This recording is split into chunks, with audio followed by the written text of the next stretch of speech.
Don't skip through the video. It's information. Like I said, I'm not the most entertaining person in the world, but it's information in here that you want to get, that you want to pick up on, that you definitely want to, figure out, because, we are basically on this journey. And what I'm trying to say or to convey to people is this. The Bible is obviously parabolized. There's a lot of hidden stuff in it. Now, what I believe and what I have, basically proven is there's more to the Bible than what we read on the surface. But what I do know is somebody is trying to tell us something in that book. So to me, we have questions. We look around and we be online and reading books and doing research for days, hours, trying to figure this whole thing out. And, we only scratch the surface. These people who had their hand in making the Bible, and I also believe certain people in high-ranking positions, they know everything. They know what's going on. They know where we came from, who created us. They know it all. They have all the answers. Now, what they have done, or what some people have done, was sort of put those answers in these religious doctrines. Not for us to figure out, but for others to figure out, for us to follow. Now, as we can see, majority of the world has followed it.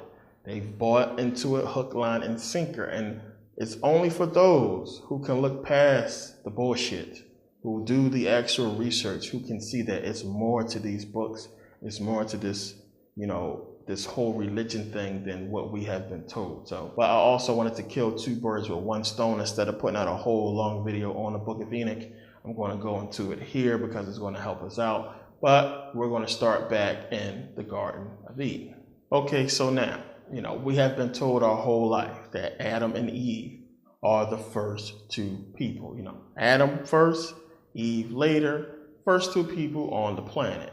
Now, when we read Genesis, when we go to Genesis 1:27 and 28, and we start reading about, him creating man, it says, in the image of God created he him, male and female created he them. Male and female, that's man and woman. It doesn't say anything there about, dust of the ground or breathing, breath into the nostrils, just that he created male and female in his image. So we'll come back to that. Now, you go to Genesis 2:7, where it's talking about the whole Adam, him creating Adam. So it says, he formed Adam from the dust of the ground and breathed into his nostrils the breath of life. Remember that, the breath of life. Breathed into his nostrils the breath of life, and he became alive. And then, Genesis 2:27, and we get Eve. He basically puts Adam into a deep sleep, removes one of his ribs, and creates, woman, creates Eve. So now, fast forward to Genesis 4, the whole, Cain and Abel killing, where Cain kills Abel. God basically, banishes him from his sight. And then Cain goes into the land of Nod and he finds a wife and he marries her. Who was she? Now, this is something that we really got to dig into because, of course, common sense will tell you, where did she come from? You had Cain and Abel, right? The first kids of Adam and Eve. So Cain kills Abel. It should only be 3 people left. Who is this woman in the land of Nod? Now, we got to deal with this because you got to examine both sides of the story. You're going to get religious people who's going to tell you that, well, wait a minute. This is a continuation of the Genesis story. It's not 2 separate creation stories there. It's just a continuation of Genesis. But you also get people who's going to say that, well, Adam and Eve had more children. But for people who read the Bible, we know that Adam and Eve, they do not have children before, more children before Cain kills Abel. Never in the Bible do you find that more children was born before Cain kills Abel. You don't find more children being born before Seth is born. So we know Adam and Eve, Cain, Abel, Seth. It doesn't say anything about children being born before that. We know it was children after that, after Cain kills Abel. So it couldn't have been his sister that he married. And we're going to get into why people believe that it was his sister. But we got to look at this thing. So now we know that Cain marries his wife, Genesis 4:17. And when you read Genesis 5:4, this is where it's telling you that Adam and Eve had more children. It says, in the days of Adam after he had begotten Seth were 800 years, and he begot sons and daughters. Now, this is clearly after Cain kills Abel. So understand, as I said, if Cain kills Abel, you have Adam and Eve. So that's 3 people. Where did Cain's wife come from if they didn't speak about Adam and Eve having more children until after Cain leaves and marries his wife? Where did she come from? Now, when you go back to the Genesis story about male and female created he them, you have to understand this is a whole nother creation. This is the first creation. Adam and Eve is the second creation. But you got to understand something first. If we are going to accept the Bible, face value, if we're going to just read it and accept what it says, there's no reason of doing this stuff. We're trying to figure out a parable. We're trying to, solve a riddle here and understand what's being said. So if you're going to accept what it's saying, we're not going to understand that. Now, we know the Bible is full of contradictions. It'll tell you something outright and then contradict itself. It does that for a reason. That's what a parable is about. It does that for a reason. So now when you read 1 Corinthians 15:45, it's basically saying that Adam was the first man, it says. And so it is written, the first man, Adam, was made a living soul. The last Adam was made a quickening spirit. And we know in Genesis 3, it says that basically Eve will be the mother of all people. She will be the mother of all. So now we have to understand, and we're going to accept that. We're not going to figure this out. So now we're going to accept that Adam and Eve was the first 2 people created, that Eve is the mother of all people and Adam was the first man. We will have to simply ignore Genesis 1:26-28. And that's what they want you to do. They want you to ignore that. Ignore what it just said. It just told you that people was created before Adam and Eve. It told you straight up. I don't understand how people can read that, then read, man being formed from the dust of the ground and not go back to Genesis 1:26-28 and say, well, wait a minute. I thought he already made male and female. This is where that brainwashing stuff comes into place. It makes you, ignore common sense. It's telling you right in the book that people was created before Adam and Eve. Let's go take a look. It says, and God said, let us make man in our image after our likeness, and let them have dominion over the fish of the sea and over the fowls of the air, yada, yada, yada. So God created in his own image. In the image of God created he him. Male and female created he them. And God blessed them, and God said unto them, be fruitful and multiply and replenish the earth and subdue it. So now, stop right there. This is obviously a separate creation from breathing, breath of life into the nostrils of this dust man he created. 2 separate creations. In my own image, I created male and female. Then from the dust of the ground, I created man. And from a rib of this man, I created a woman. 2 separate creations. So now the question becomes, why didn't God put those first people in the garden, but instead put Adam and Eve in the garden? What was it about those first people that was created in the image of God that made him not put them in the garden with Adam and Eve? Now, we just explained it. I just read it. This is 2 separate creations. I don't understand how people want to argue that. It's saying it clearly in your Bible that this is 2 separate creations. You had male and female being created. God says, go, be fruitful, multiply. Why would he tell them to go be fruitful and multiply? We're going to put them in the freaking garden and have them tilling the ground and not tell them nothing. He gave them dominion and, he gave them dominion over the fish and fowls of the air and all that, to just lock them in the garden. This is what he said to that first group of people: go, be fruitful, multiply. Then to Adam and Eve, he got them in the garden, just walking around butt naked, eating off of certain trees. Ain't even explained to them really anything. So this is obviously two creations that is going to become a lot more clear as we go along. So now, there's clearly two creation stories here. Now, when God tells them to go, multiply, and replenish the earth. Now, this is a part that a lot of people just read over, they miss, they don't really pay much attention to. It says to go be fruitful and multiply and replenish the earth. Replenish. Now, we all know what means. Means to do it again, to replenish. If you're replenishing anything, you are basically putting it back. You're fixing something that was already there. You're filling up something, you're restocking, but it always implies that something was already there. So if I'm going to refill a cup of water, that means that there was already water in that cup before. So when he told them, these are supposed to be the first people created, he says, be fruitful and multiply and replenish the earth, implying that there were already people there before. Now understand, when you go to Genesis 9:1, God tells Noah and his family to do the same thing.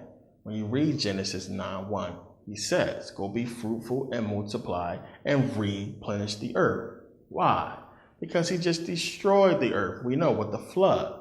So here we have in Genesis 9:1, after the flood, God's telling Noah and his family to replenish the earth. Why would he say that same exact thing to the first people if they are the first people? Now, again, this is before the creation of Adam and Eve. These are people that he made in his own likeness, and he's telling them to replenish the earth and subdue it, implying that there was already people. So now we're going to come back to this later because it's very important, but it's something I had to point out now because it's going to make a lot of sense later. So now God makes the universe. He makes the heavens and the earth and the fish of the sea and the fowls of the air. He makes male and female in his own image. In the image of God created he him, male and female created he them.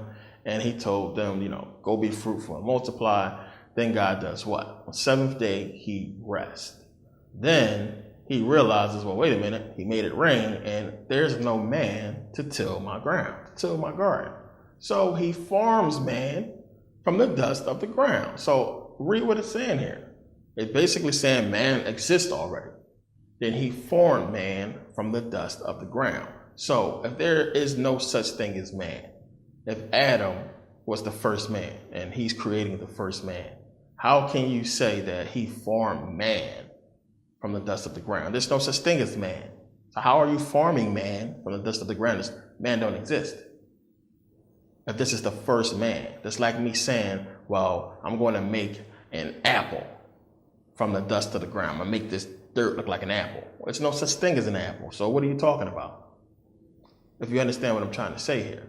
But it's saying he formed man from the dust of the ground, breathed into his nostrils the breath of life. So now, that's like me saying again, what if I say I'm going to form a baseball from the snow of the ground?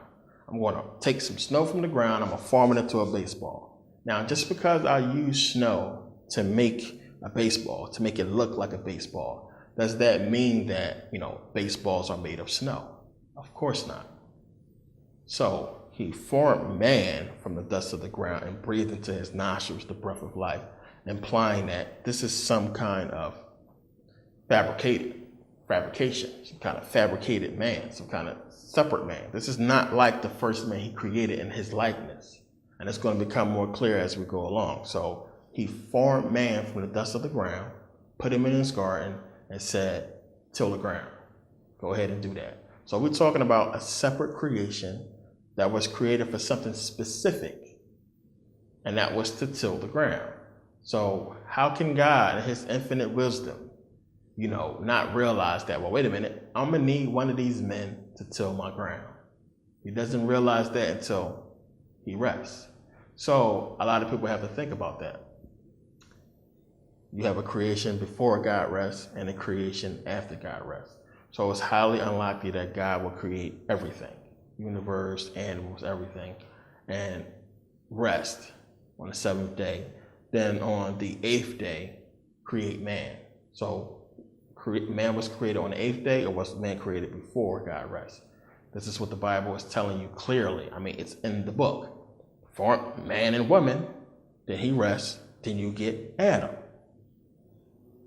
What's the problem? So how is Adam the first man when it's telling you clearly in the Bible, in Genesis, before he rests, he made male and female. He rested, then he made Adam. How is Adam the first man? But your Bible tells you that he is the first man. See, like I said, you have to understand the contradictions. And a lot of people can't wrap their head around it because they're too busy following the book instead of reading the book and understanding what's being said. So look, when you go and look at Exodus 24, 9 through 11, it says Moses takes 70 men up to the mountains and they see God and they eat with him. You know, verse 10 says they saw God, the God of Israel. It says, verse 10 says they saw the God of Israel. They seen God. So then when you go read Exodus 33:11, so the Lord spoke to Moses face to face as a man speaks to his friend. Genesis 32:30. For I have seen God face to face, and my life has been preserved. Exodus 33:20. God says, no man shall see, basically shall see him and live. But 1 John 4:12 says that no man has seen God at any time. Clear contradiction. Clear contradiction. So when the Bible says that Adam is the first man, Eve will be the woman of all, clearly a contradiction when we just read in Genesis that he made male and female and told them to go be fruitful and multiply before Adam. He rested, then he made Adam. So how can Adam be the first man? Not only that, he fabricated Adam from the dust of the ground. We don't know how he created the first male and female. It doesn't say. We don't know how they came about. We know they was made in his likeness. But it's implying that the creation of Adam is a fabrication and the creation of Eve is as well. Now, let's be real here. And this is what I understand about people who call themselves rational thinkers and, sane people. We know damn well you can't make no man from the dust of the ground. When has that ever happened? It's not possible. We also know that you can't get no woman from the rib of a man. You can't get a man without a woman, period. So, come on. A man cannot exist on this planet without the woman first. Everybody starts their life on this planet as a female. I'm going to get into that later. Heavy. So now, who are these people in the first creation? Who were these people? The people who was created before Adam and Eve. This whole male and female created he, them. Who are these people? So now, when we look at what we have been told about, human history, I put out a video on it that, African people was here before anybody else and everybody came from us. So we can say in this Bible that it's alluding to the Africans, black people. That's what it's talking about, the original man, the first man, African. Now, the Bible gives you a clue as to who these people are, and a lot of you are not going to agree with it. But I'm going to read it. When you read Genesis 6:1, it says that it came to pass, when the men began to multiply on the face of the earth, and daughters were born unto them, that the sons of God saw the daughters of men, that they were fair, and they took them wives of all which they chose. Now, if I was to say to you that the sons of God are these first men that was created, this male and female created he, them. If I say to you the sons of God were these people, what would you say? Now, most of you would say, no, the sons of God were angels. Anybody who reads the book of Enoch is going to say clearly, what are you talking about? You tripping. The sons of God were angels. But show me in the Bible. We're talking about the Bible here. We're not talking about the book of Enoch yet. We're going to get into the book of Enoch. But show me in the Bible where it says that the sons of God were angels. Whenever the Bible speaks of angels, it calls them angels or cherubims. It never says the sons of God. Who is the Son of God? Jesus is the Son of God. If there were more, then, if this whole book is about, the whole New Testament is about the Son of God. Oh my God, God had a son. It's a big deal. But if he had more than one son, where's the story on these people? So who are these sons of God? They have to be regular people. They have to be regular men. And I'm going to explain to you how we come to that conclusion. And we're going to get into the book of Enoch, because you got to realize what's being said. So now, when you read where it's talking about Adam having Seth, when Seth is born, it says Seth is born in the image and likeness of Adam. So when you read about the creation of male and female, the first creation, it says, in the image of God created he him. Male and female created he them. He said, let us make man in our own image and likeness. So you have Adam and Eve. Adam having Seth in his own image and likeness. So he was made in the image and likeness of Adam, and he was Adam's son. These first men and women were made in the image and likeness of God, so they were what? The sons of God. Never in this book, get your mind out of the book of Enoch. It's going to make sense in a second, because I know y'all like, oh, this nigga tripping. It doesn't say nothing about these men being angels at all. It's not in here. You won't find it. So look, let's make this a little bit more clear. Let's go to the book of Job. When you go to Job 1:6, it says, now there was a day when the sons of God came to present themselves before the Lord, and Satan came among them. So let's just analyze this for a second. Most of you believe that the sons of God are angels. So why would the sons of God be coming to God? People believe that this happened in heaven. This had to take place on earth, because we know Satan was cast out of heaven, and Satan can't just go up in heaven whenever he wants to. It says clearly that they presented themselves unto God. There was angels. Satan would not have able to be there. He wouldn't be able to be there at all if this took place in heaven. The sons of God that it's speaking about is regular men. Regular men. Now, when God asks Satan, where he come from, he says, from going to and fro in the earth and from walking up and down in it. So we're talking about this happening on earth. The only reason why people believe that the sons of God were angels is because of the book of Enoch. And a lot of people we were born after the book of Enoch came out. So a lot of people don't fathom that when people are taking this whole story from Genesis and mixing it in and making it seem like the sons of God is talking about is the same as the book of Enoch. You gotta separate the two.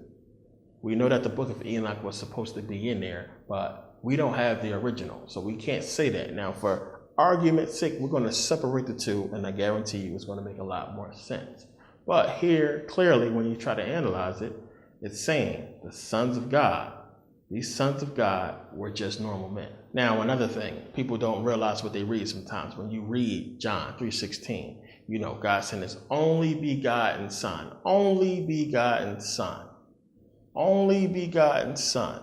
Now, understand, begotten, when you read it in the Greek text, in Greek, it's yoniventa. So yoniventa is begotten. But when you translate it, it means, a transliterated word would be monogenes or monogenes. So mono, we know, if anybody's into music, mono is one. It's one. Stereo would be two. So mono is one. So you have one gene. Begotten is one gene in Greek. Yoniventa. That's what it's alluding to here. So as I said, if there were other sons of God, how come the Bible who were these people? Who were these people? So it's not talking about angels, and that's clear. If they were angels, the Bible would just say there was angels. And angels came down. Whenever it's talking about angels, it clearly says that they were angels or cherubims.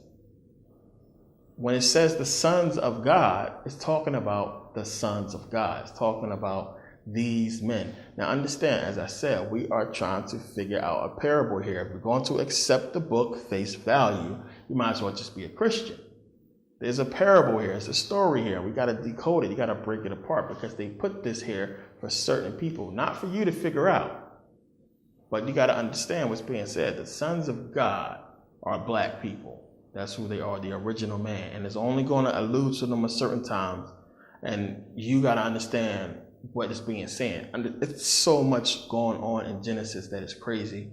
And it's very important that the book of Enoch was created.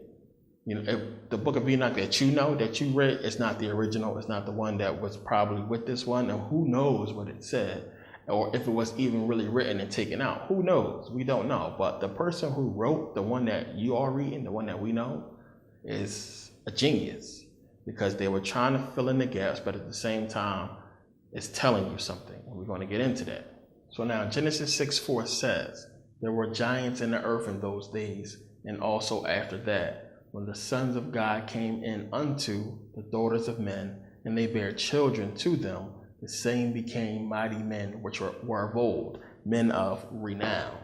So these sons of God that it's talking about are regular men, regular dudes. They are not angels. It doesn't say that they are angels. The only reason why people believe that they are angels is because they are taking the book of Enoch and putting it into the King James Version. And we're only going to go by what the book has said. The book of Enoch is something else. We're going to get into the book of Enoch. Now, the daughters of men would be who? The daughters of men would be the daughters of men. Or they would be the daughters of the descendants of Adam and Eve. So we are talking about the sons of God, who will be the men from the first creation, coming in unto the daughters of men, the daughters of the second creation, which would be the descendants of Adam and Eve. This is important because these are two separate races of people here. That's going to be clear later on. But never does it say that these people were angels.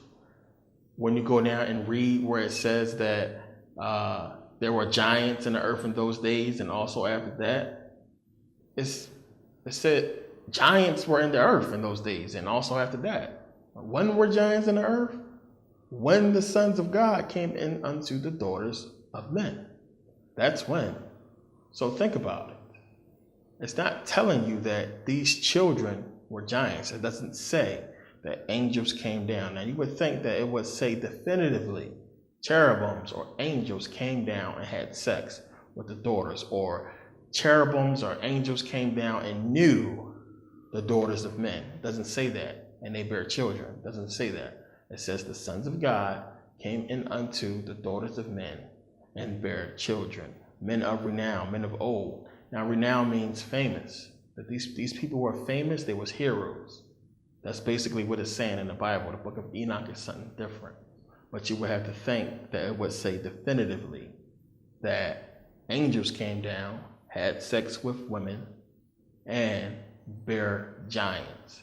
Where does it say in the Bible that the children, the offspring of these men and these women were giants? It doesn't say that. It just says there were there were giants in the earth in those days and after that. So the question becomes, when you read this, if, okay, let's just say, the flood happened. Big flood, wiped out everybody, everybody's dead and gone, right? So the offspring of the so-called angels who came down and had sex with the daughters of men, these giants, these Nephilim or what have you, they're dead, they're all gone. Now, how come giants show up later? So the Bible tells you that all of the angels, I think it's Jude, the book of Jude, that it tells you that the angels who kept not their first estate was locked away in everlasting chains. So how is they still having giants? Were there giants after the flood? Yes. So if it was these bad angels, or the fallen angels who came and had sex with the daughters of men, how could there be giants and created giants? How could there be giants after the flood when everybody was wiped out? So you got to think about that. This is where the book of Enoch comes in and kind of messes up a lot and confuses a lot of people because they mix in the two. You got to separate the two, and they are supposed to be separated, but they are also supposed to be put together. That's the thing. It's a giant parable, people. We're going to get into it. We're going to straighten the whole thing out. So now, I know this is going to piss off a lot of you who want to believe that, angels came down and, had sex with women and created these giant Nephilim, these giants, and the giants was walking around, and giants built the pyramids, and giants this and giants that. So when we read that these men became men of old, men of renown, as I said, it basically means they became famous. When you look up, renown is, gaborum in Greek. Gaborum basically translates to, like mighty, or, somebody who was fearless, like a warrior in Greek. And old, as we know, is aeones, or it's where we get aeon, or age. So they became like warriors. They became famous men of the time, of the age. That's what it says. It doesn't say they had sex with women and created Nephilim. Nowhere in the Bible. You're going to find that in the book of Enoch, and that's what happened. That's what's happening. People are mixing the two, as I've said. But now, when we get into the book of Enoch, where this is coming from, you got to understand the background to the book of Enoch and the history behind it. As I've told you before, you can't just keep grabbing these books, reading them, and saying, okay, that's true. You got to really study the people who created the book and understand who wrote it and why they wrote it and where it came from and the history behind it. And this is the problem with the Bible. People just, you sit in church and listen to the pastor or the preacher or what have you, and accepted what was said. And nobody did actual research on the book itself. Nobody did the research and realized where the book came from, who wrote it, and the history behind it, and the fact that we don't have the originals, and the manuscripts that we have are many, and they are full of mistakes and errors. Had we been told that from the rip, I think a lot of people would not have, become religious, as I said. But the same thing goes for the book of Enoch. The book is suspect, and the history behind it is suspect, and the man behind it is even more suspect when we start digging into it. So now let's set the stage for this whole book of Enoch thing. Where does it come from, and all that, and why do people, mix Genesis with the book of Enoch? We know most people believe that God killed everybody because the angels came down and had sex with the daughters of men and created these giants, and these giants was an abomination and it was destroying stuff, and that's why God caused the flood. Bible doesn't say that. Bible doesn't say that God destroyed the world and killed everybody because angels was having sex with the daughters of men. It says, and God saw, Genesis 6:5, and God saw that the wickedness of man was great in the earth, and that every imagination of the thoughts of his heart was only evil continually. And it repented the Lord that he made man on the earth, and it grieved him at his heart. And the Lord said, I will destroy man whom I have created from the face of the earth, both man and beast, and the creeping thing, and the fowls of the air, for it repenteth me that I made them. Now, it doesn't say nothing about what exactly happened. It doesn't say anything about, giants destroying stuff and angels having sex with women. It doesn't say that. It basically says God was pissed off because these people wasn't doing what he told them to do. It says in Genesis 6:12, and God looked upon the earth, and behold, it was corrupt, for all flesh had corrupted his way upon the earth. That's all it says. It says all flesh had corrupted his way upon the earth. It doesn't say exactly what was going on or what was happening. It said that God got pissed because these people was messing up what he was trying to do, so he killed them all. Doesn't get into specifics. So where does this whole angels and Nephilim and giants come in at? It doesn't come in here in the Bible. It's coming from the book of Enoch. And people are bringing it into the King James Version because people believe that it should be in there. So now it's weird because you have a lot of Hebrews who are now believing in the book of Enoch. And you have your Christians and Muslims, once they figure out that, their religions is not, valid, it's no proof. You have a lot of people running to, different faiths. A lot of people want to get into the whole Anunnaki thing. A lot of people want to get into the Book of Enoch. And they are making the same mistakes as they did when they were in their original religions. They are not doing no damn research. But you have to do the research. Now the thing is, the Book of Enoch was thought to be in the original Bible. Then all of a sudden, it was taken out. People thought it was lost. But in the 18th century, a huge interest in that book was sparked. So now in 1767, a man named James Bruce goes to Ethiopia. He stays there for 6 years, and he returns in 1773 with not just one, but 3 copies of the Book of Enoch written in Ethiopic script called Giez or Giziz, however you want to pronounce it. 3 copies. Now, 1 copy went to the Bodleian Library in the UK, 1 copy went to Louis XV and is in the Scottish Museum, another copy he kept for himself. Now, they basically sit on these copies, this highly sought after manuscript, they sit on it.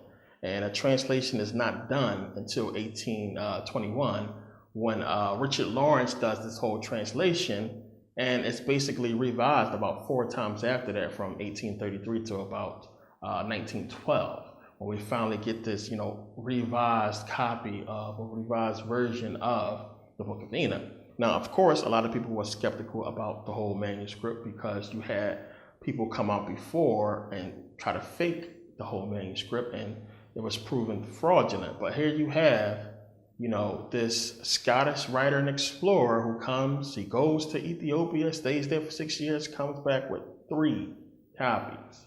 So a lot of people was real skeptical about it, and it was a lot of research had to be done into it. Now, we know once the Dead Sea Scrolls was found that they did find fragments of the Book of Enoch within the Dead Sea Scrolls, but you can't really do a good comparison because there's only fragments in the Dead Sea Scroll. So now, the whole thing with James Bruce, and this is why I say you have to do your research on the people who give you things. Just because the book was, revised or redone by another person, they all did so based on what James Bruce brought back from Ethiopia. Understand that. You couldn't get any of the Book of Enoch that you are reading today without James Bruce and what he brought back from Ethiopia. Understand that. But now also understand who James Bruce was. He was a Mason, not just any Mason. He was a very high-ranking Scottish Rite Freemason from the Canongate Kill-winning No. 2 Lodge in Edinburgh. His family is a highly bureaucratic family full of Masons and is well known and well documented. He comes from a family of bureaucratic Masons.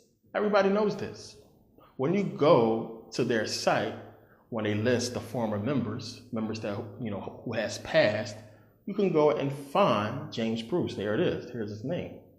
He's a Mason. He was a Mason, a very high-ranking Mason, Scottish Rite Freemason. So the book that you are also into, with good reason, because this is still a good book, don't get me wrong. But people who follow this book and say that, this book is real, or this stuff actually happened, it's crazy. I mean, when you just read the book of Enoch, it's like, come on. You can understand that it's parabolized just like the Bible. So James Bruce was a Mason, just like King James was a Mason. You need to understand that and stop, trying to follow every single thing that you read and try to believe in this, biblical stuff. It's not real. Now, another thing about James Bruce is this man can already, before he went to Ethiopia, he was already fluent in the language of Giziz, or the Ethiopic script. He can already read it and write it before he ever went there. So he already knew it, and that's another thing that's well known. So he went there, he stayed for 6 years, and let's speculate that he wrote the book. He wrote the Book of Enoch, he came back, or what have you. Let's just speculate that there. But he came back with 3 copies.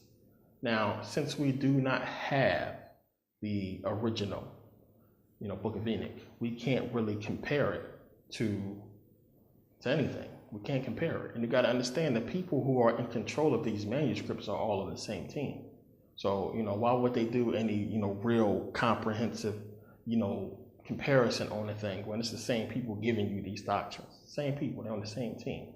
You got to understand that as well. So this is why I told people you have to do your research. You can't just be jumping on YouTube and looking at videos and saying, oh, well, this is true. This is why I give you book references. And I always tell people, question what I say. Go look into it, do your own research. Now, the book of Enoch is a fascinating book. We're going to get into it more because it fits a lot with things that is going on. And, it all leads somewhere that I don't think a lot of people is going to expect this video to go. But after we get through the information, you will all be convinced, trust me.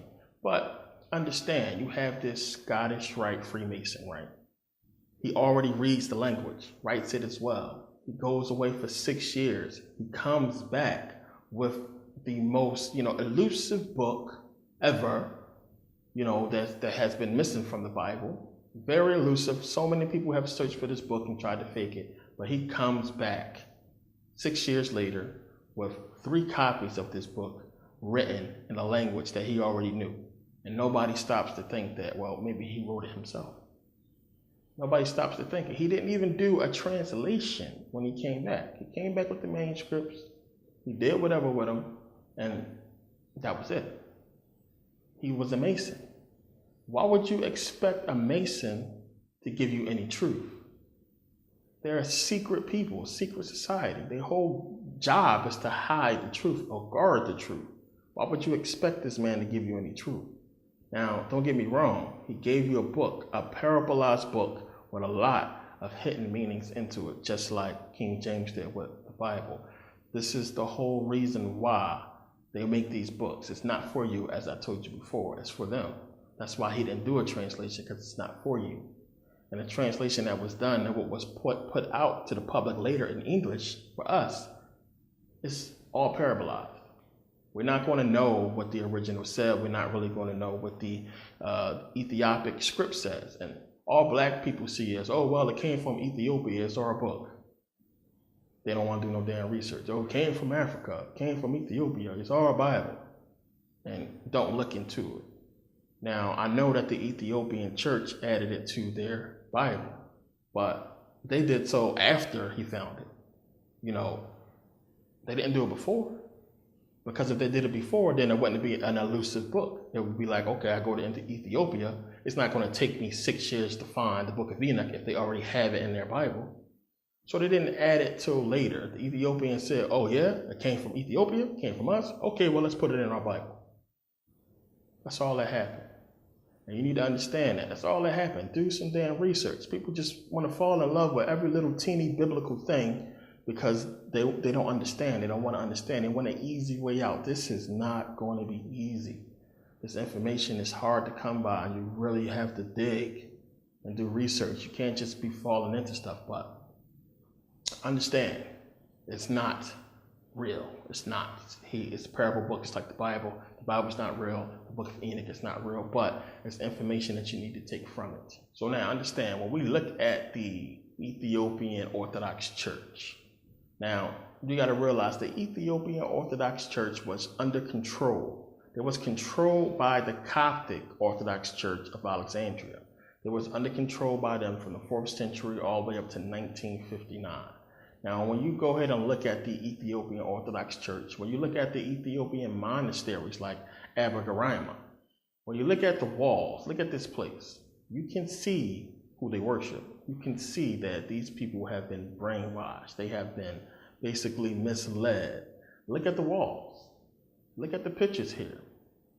You can see who they follow. Now, we are in Africa, and nobody looks like them. Nobody in their gospel looks like them. This is the illuminated gospel of Abagarima.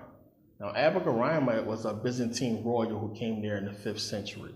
Now, they say that he performed miracles and he healed the sick, and that he wrote this whole illuminated gospel in one day. Now, the monks there in the monastery, the Ethiopian monks believe that the gospel has powers. I mean, that's it under the glass right there. Like I said, these people have been brainwashed. They don't know what's going on. They didn't even know they had the book of Enoch in Ethiopia. They didn't find out until the word was put out, and then they said, okay, well, let's put it in our gospel. But that was already being controlled by you know who.